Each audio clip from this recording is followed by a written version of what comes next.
Alberto Landini and I'm a project engineer for STAM. STAM is a private engineering company based in Italy, in Genova, and specialized in automation solution, design and manufacturing of innovative robotics and mechatronic systems. STAM invests most of its turnover in R&D activities, and we've been involved in more than 50 projects funded by the European Commission over the last 15 years. The company performs all stages of a product design cycle, from conceptual design down to definition, control, and monitoring of production cycles. Our main role in the Stream-0D project is the definition and implementation of the control strategies for the 3 pilot cases that we are considering in our project.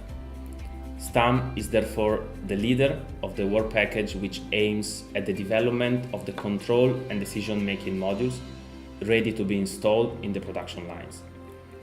We also support the development of some of the online measurement station and the inline deployment of the system in the industrial lines. Our first phase of activities in the project have been successfully completed, with most of the new required sensors selected and installed in the 3 pilot lines. Currently, we are working on the development of the software platform that will allow the execution of the reduced order and data-driven models in real time. A first simplified version of the control system is now available for preliminary test, and the connection with the pilot database has been achieved to allow for further development and optimization of the control systems.